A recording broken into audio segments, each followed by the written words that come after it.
Senhor esteja convosco. Ele está no meio de nós. Proclamação do Evangelho de Jesus Cristo, segundo Lucas. Glória a vós, Senhor. Naquele tempo, Jesus ergueu os olhos e viu pessoas ricas depositando ofertas no tesouro do templo. Viu também uma pobre viúva que depositou 2 pequenas moedas. Diante disto, ele disse: em verdade vos digo que essa pobre viúva ofertou mais do que todos, pois todos eles depositaram como oferta feita a Deus aquilo que lhes sobrava, mas a viúva, na sua pobreza, ofertou tudo quanto tinha para viver. Palavra da salvação. Glória a vós, Senhor.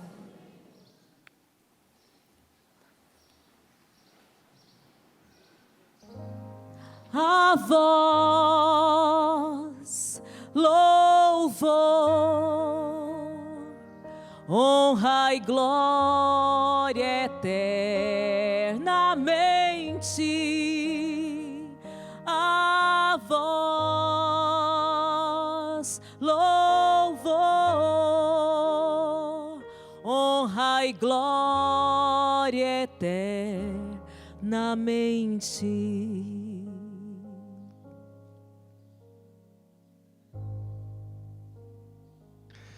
Queridos irmãos e irmãs,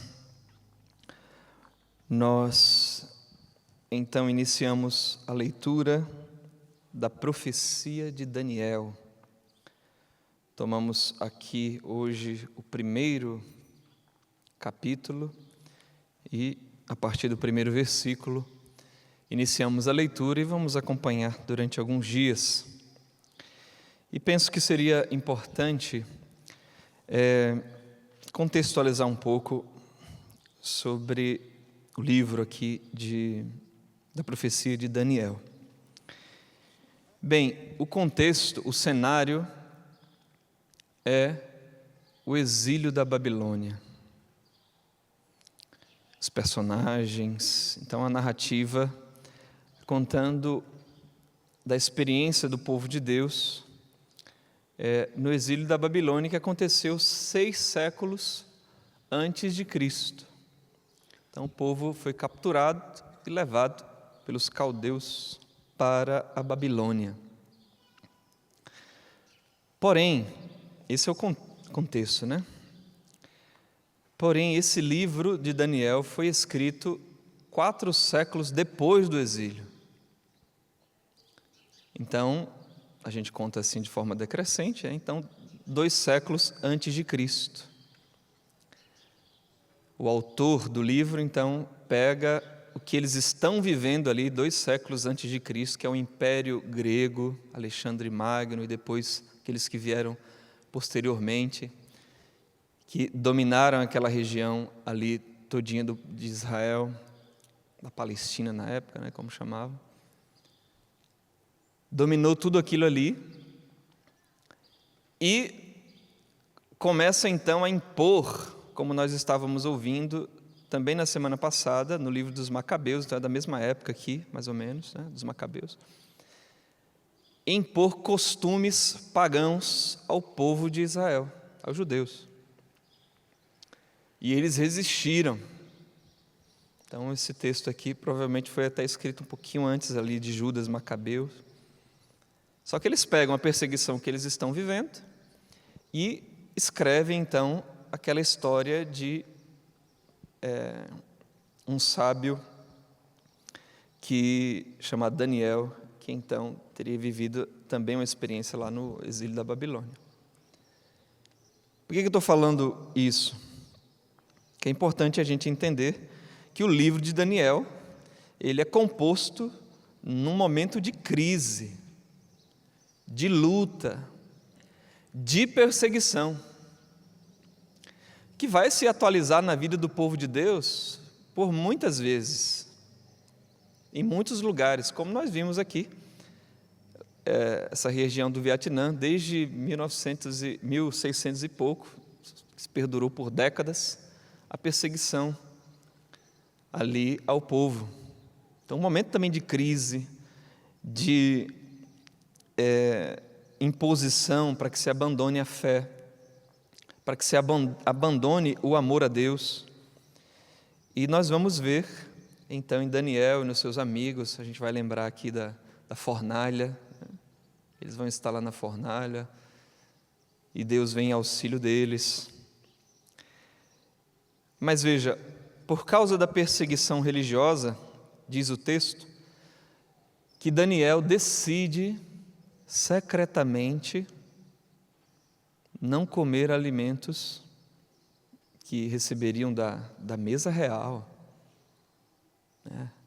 Que o rei tinha decidido, olha, veja aí quando eles invadiram Jerusalém, vejam aí se não existem alguns jovens de estirpe real, com boa educação, e tragam aqui para a Babilônia para eles me servirem ao reino. Então eles não destruíam todo mundo, pegavam ali quem tinha habilidades, artesãos, e também pessoas com boa educação para servir o rei. E então levam Daniel e os seus amigos, Ananias, Misael e Azarias. Só que aí Daniel decide, secretamente, por amor a Deus, por questões religiosas, não se contaminar. Então veja, isso aqui era o que o povo, lembra? 2 séculos antes de Cristo, estava sofrendo pelos gregos.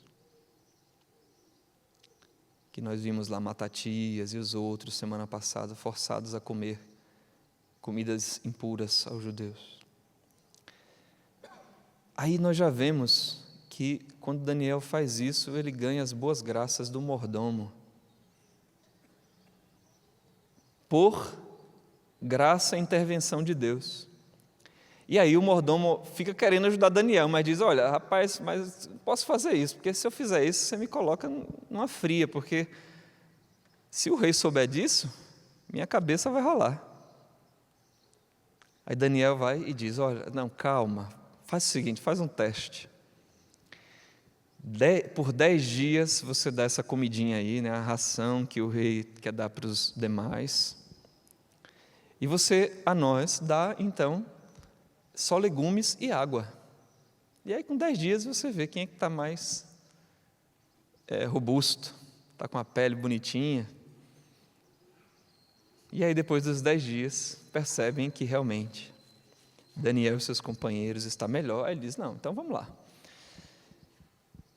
E aí, dá certo, diz o texto que eles ficaram cheios de inteligência, conhecimento das letras. Deus dá a Daniel o dom da interpretação dos sonhos, de todos os sonhos. E aí, quando se apresentam ao rei, o rei começa a conversar com eles e percebe que Daniel e os seus companheiros têm 10 vezes mais qualidade nas suas respostas. Aí diz, não, esses aqui vão ficar aqui perto de mim. E tudo que tinha de enigma, estou fazendo um resumo aqui, né, do texto, tudo que tinha de enigma, Daniel e seus companheiros sabiam resolver. Daniel desvendava. Muito interessante isso. Porém, tem um detalhe aqui,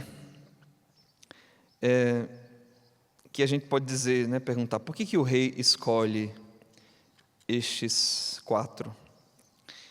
A gente pode dizer porque Deus concedeu a eles conhecimento das letras, das ciências e tudo mais.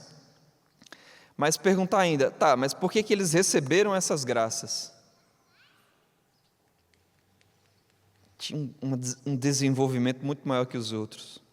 A gente pode dizer, porque Deus os agraciou. Sim, é verdade.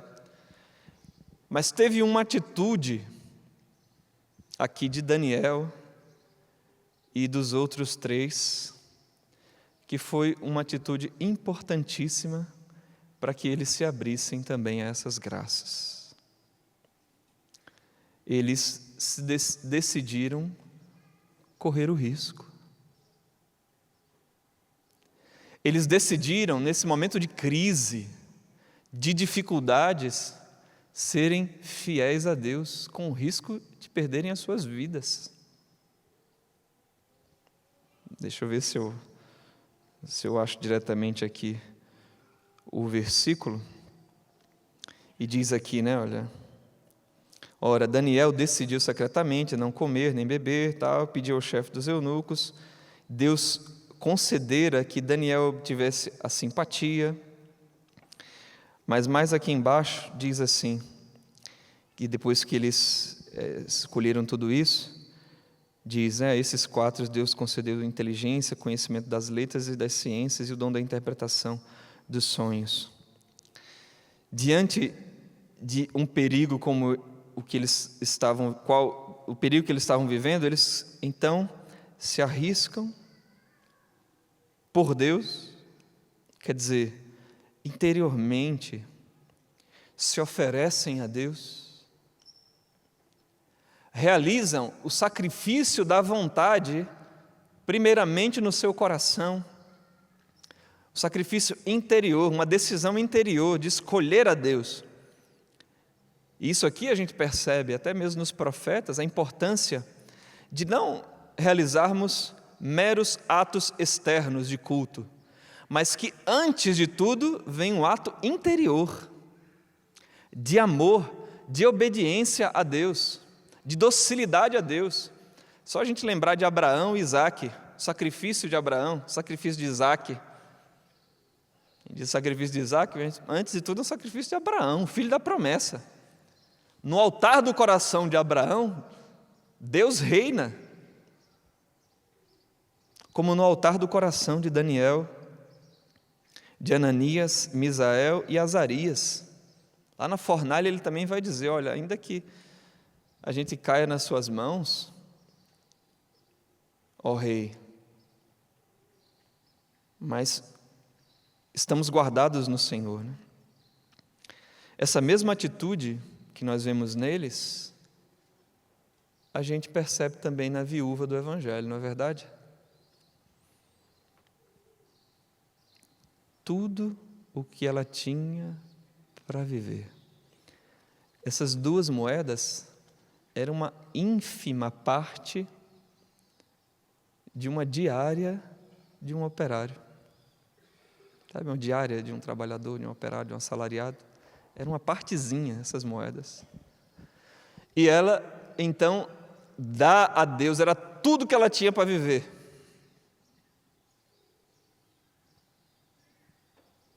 Sei lá se dava para comprar um pão.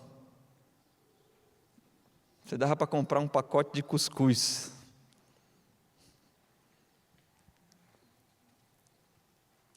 Ela está, como os 4, abandonada nas mãos de Deus.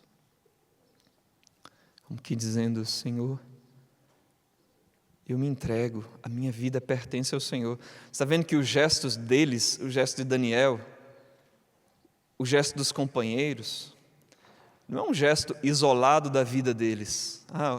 Hoje fez um ato de oferta a Deus.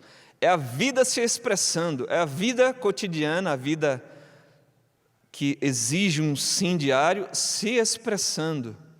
A vida dessa viúva no templo, na casa de Deus, se expressando, dizendo, eu amo a Deus sobre todas as coisas e minha vida pertence a Ele. São Paulo, na carta aos Romanos, no capítulo 12, já li, o primeiro versículo diz isso, nos chama a nos oferecermos a Deus como sacrifícios vivos, santos, de agradável odor. E esse sacrifício inicia primeiro no nosso coração. A gente dá a Deus, e essa é interessante, essa lógica de Deus, porque a gente dá e Deus multiplica, dá mais ainda. Daniel e os companheiros oferecem a vida e Deus, então, então já que vocês se abriram a me amar, eu vou dar a vocês inteligência, conhecimento das letras, o dom. É claro que não é simplesmente a nossa ação que suscita a ação de Deus. Não, na verdade, Deus já começa a colocar no nosso coração a aspiração por suas coisas, né? Santa Teresinha que dizia: faz-me desejar o que me queres dar. Então Deus já coloca ali uma graça inicial no nosso coração. Aí quando a gente, com generosidade, na nossa liberdade, dá um passo, Deus chama, a gente sente, Ele pede, como o pai ou a mãe fala com a criança ali para ela se jogar, aí ela se joga, a gente dá o passo, aí Deus dá muito mais. Isso, gente, eu até trouxe aqui alguns momentos que vocês vão recordar que isso acontece. A gente dá e Deus dá muito mais. Foi o evangelho de semana passada, um dos dias da semana. Jesus contando a parábola, que o homem saiu, deu 100 moedas a 3 operários. Um pegou as 100 e multiplicou 10 vezes mais, fez 1000. O outro 5 vezes mais, deu 500. E o outro pegou, colocou no lenço e enterrou. Aí o homem, né, o senhor da parábola, diz o quê? Esse é preguiçoso. Servos, pegue esse 100 desse aqui e dê a quem tem 1000. Porque quem tem, quer dizer, quem dá, quem se dispõe, quem ama, vai ter ainda mais. E quem não dá, quem não tem, quem segura, quem é mesquinho, vai perder até o que pensa ter. Os 5 pães e 2 peixes, você dá 5 pães e 2 peixes e alimentam 5.000 homens. Deus multiplica, Jesus pega e multiplica. As bodas em Caná, água, 100 litros de água, 600 litros de água, 600 litros de vinho. A pesca milagrosa, São Pedro escuta Jesus, olha, lança tuas redes. Aí ele, olha, Senhor, eu já pesquei a noite todinha, mas em atenção à tua palavra, eu vou lançar as redes. Quase que a barca afunda, de tanto peixe. Quem deixar tudo por mim, isso e aquilo, vai ter 100 vezes mais e ainda a vida eterna. E aqui a gente poderia ir citando muitos.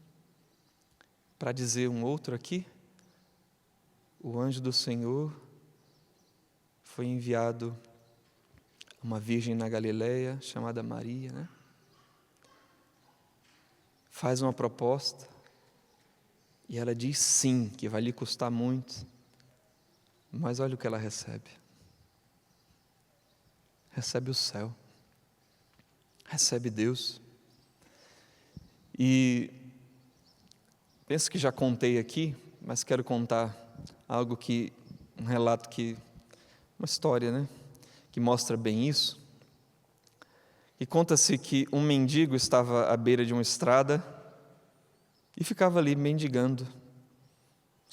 Os cavaleiros que passavam por ali, autoridades que passavam ali, às vezes numa carruagem, um rei, ou passavam ali, ele pedia, davam um pedaço de pão, davam a ele alguma comida, um pouco de água, sei lá, talvez uma moeda.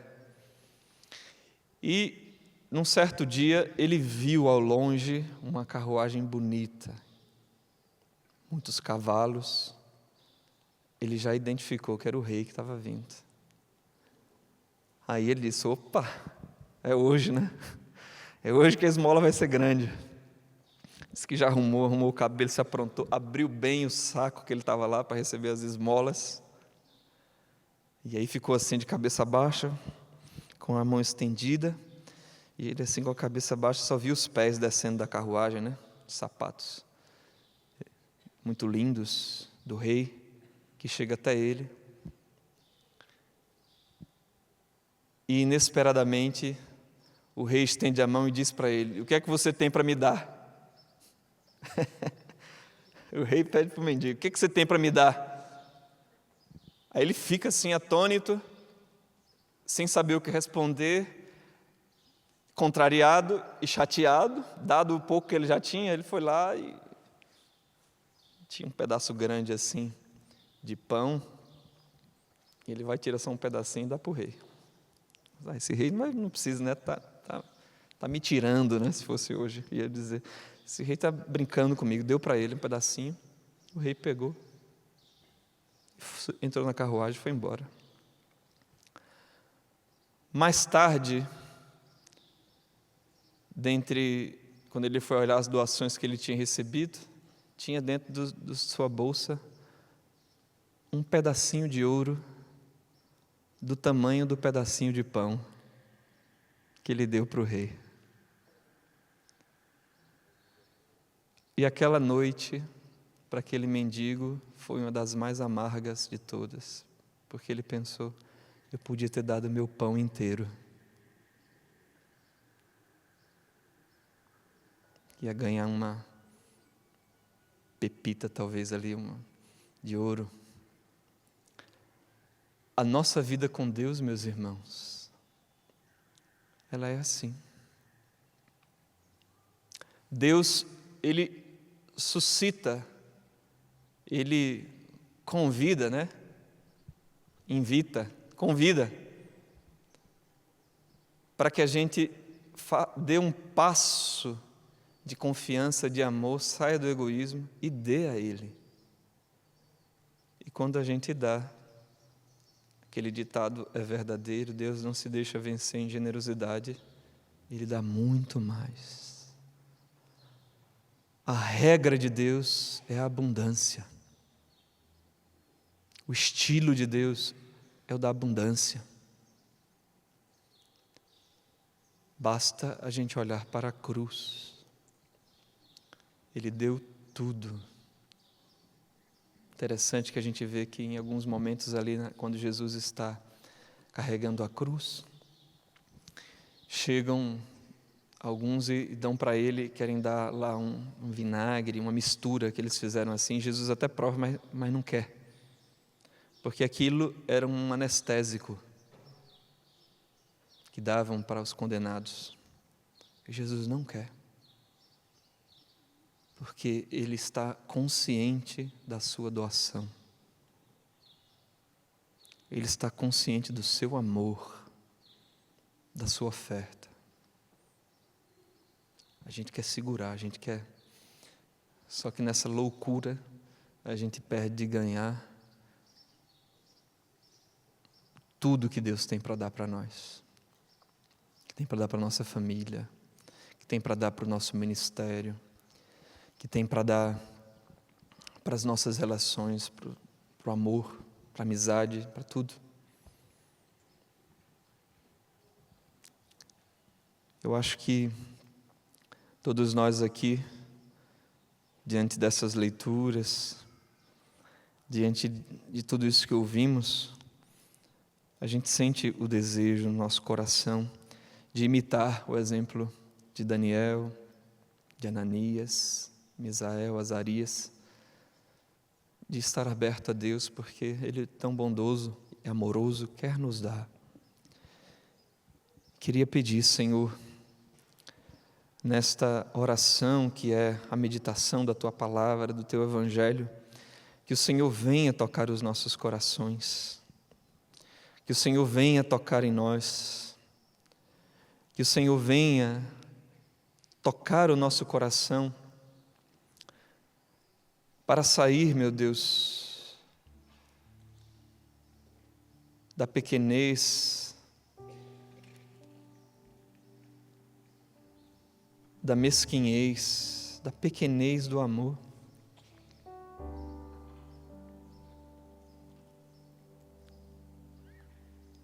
Vem curar o nosso coração das feridas.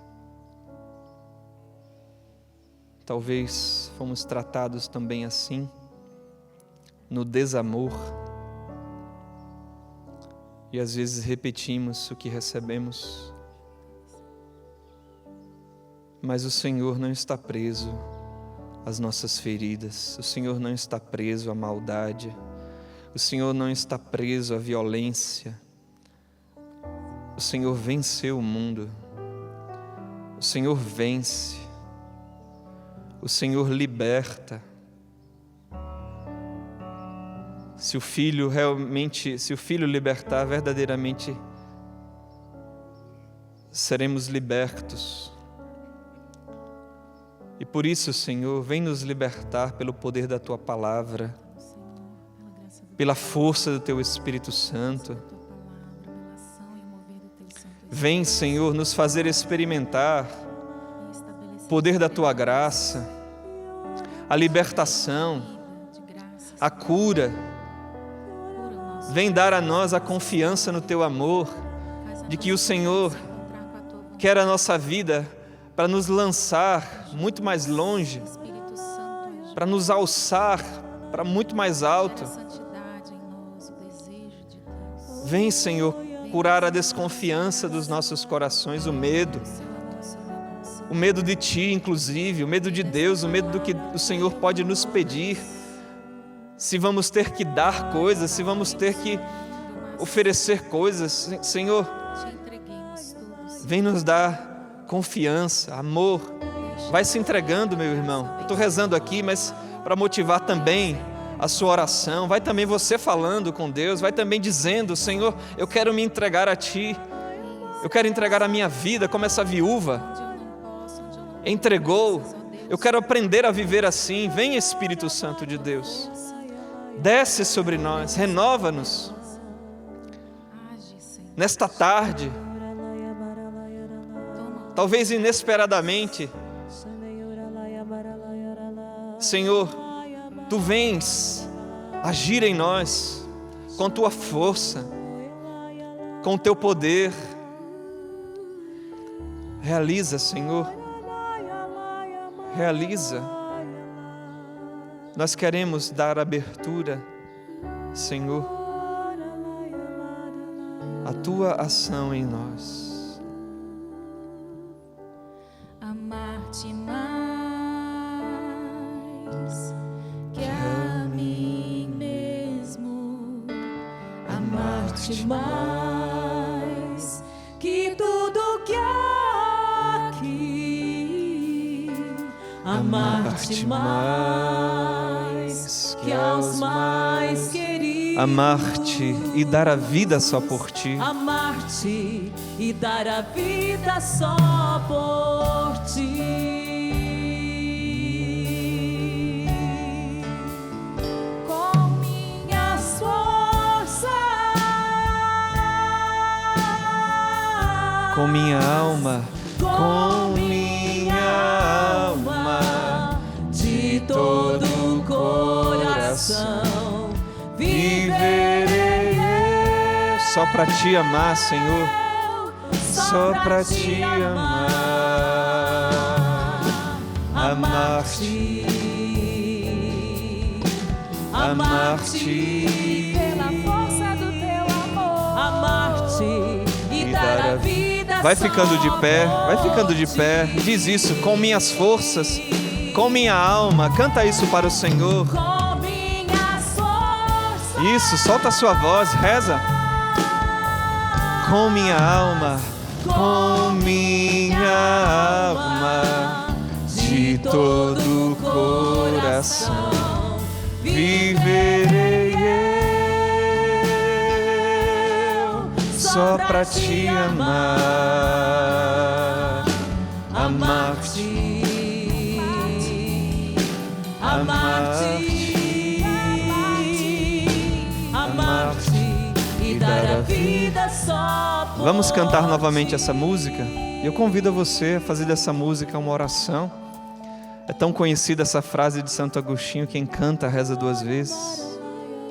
Vamos responder a Deus que nos falou com Sua palavra, que nós queremos amá-lo, que nós desejamos entregar a nossa vida, que Ele nos dê a graça de ter um coração tão livre e pobre como o dessa viúva, tão aberto, tão fiel como o de Daniel. Nós queremos, Senhor, amar-te mais. Amar-te mais. Diga isso: eu quero, Senhor, amar-te mais. Eu quero amar-te mais. Com minhas forças, com minha alma, de todo o coração. Eu quero, Senhor, experimentar a Tua abundância, que dar ainda mais, ainda mais. Cantemos juntos. Amar-te mais. Amar. Com minhas forças,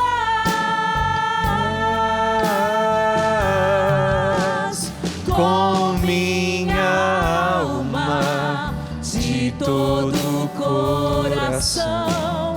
Viverei eu só pra te amar, amar-te, amar-te, amar-te e dar a vida só por ti. Amar-te mais, amar-te mais. Vamos do início, amar-te mais. Amar-te mais que a mim mesmo. Amar-te mais. Amar-te mais Que tudo que há aqui. Amar-te mais que aos mais queridos. Vai lembrando do mendigo. Amar-te, Amar-te e mais. dar a vida só por ti. Amar-te mais. Vai lá. Amar-te mais. Amar-te mais que a mim mesmo. Que a mim Nós queremos dar mesmo. tudo, Senhor. Amar-te mais Que tudo que há aqui. Amar-te mais que aos mais queridos. Amar-te e dar a E ergue as vida suas mãos, só ergue os seus por braços ti. e canta para o Senhor com minhas forças. Com minhas forças, com minha alma, de todo o coração, viverei eu só pra te amar, amar-te, amar-te, amar-te e dar a vida só por ti. E vai dizendo isso, Senhor Jesus. Hoje eu quero renovar o meu amor por Ti. Meu amor por ti, Tu tens o meu sim. tu tens o meu sim. Eu quero aprender a dar as moedas da minha vida Eu quero aprender a dar as moedas sempre no Teu altar. no teu altar. Amém. Amém.